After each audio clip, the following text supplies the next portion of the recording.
السلام عليكم.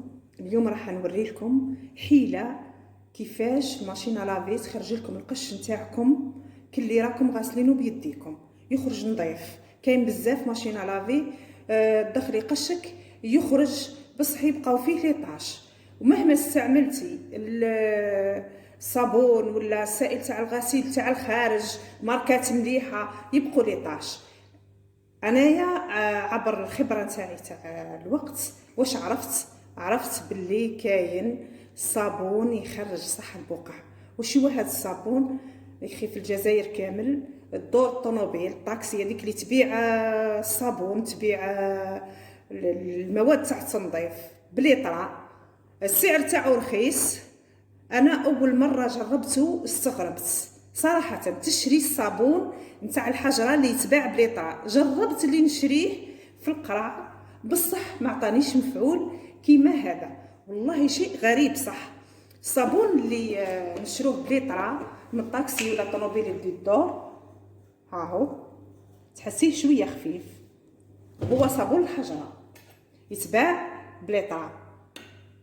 انا واش ندير لاستيس واش هي نحكم صابون كي جربته هذا ويخرج لي ينحي البقع، ينحي ريحه العرق، القش تاعك يخرج ريحته رائعه، ينحي ريحه العرق. واش ندير؟ نخلط، نحط بيدون الماركه تاع الصابون اللي عندي تاع اللي يغسل الماشينه لافي، اي ماركه عندك ماركه تكون ريحتها مليحه تحطيها. ندير النص نتاع القاروره نديرها صابون الحجره ونزيد نكمل النص الاخر الصابون اللي عندي اللي نستخدمه لغسل الملابس. راهو يطلع ولا اروع، القش يخرج لكم. واش نقول لكم؟ يعني تخلطوا في زوج كيما مثلا هاني نكب لكم مثلا هنايا نوري لكم برك مثال. نتوما خلطوا نص بنص، يتخلط في القرعه، ترجي القرعه تحركيها حتى يعودوا كل كيف.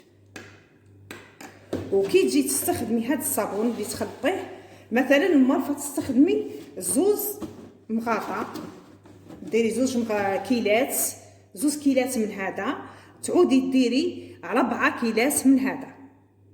في العود اللي تحطي 2 كيلات من هذا بهذا المغطى ديري 4 كيلات من هذا، وتشوفي القش كيفاش يخرج نظيف، ينحي البقع وتروح ريحه العرق.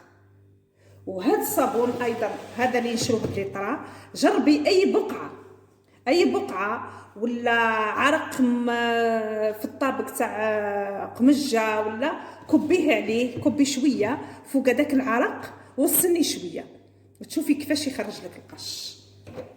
والسلام عليكم.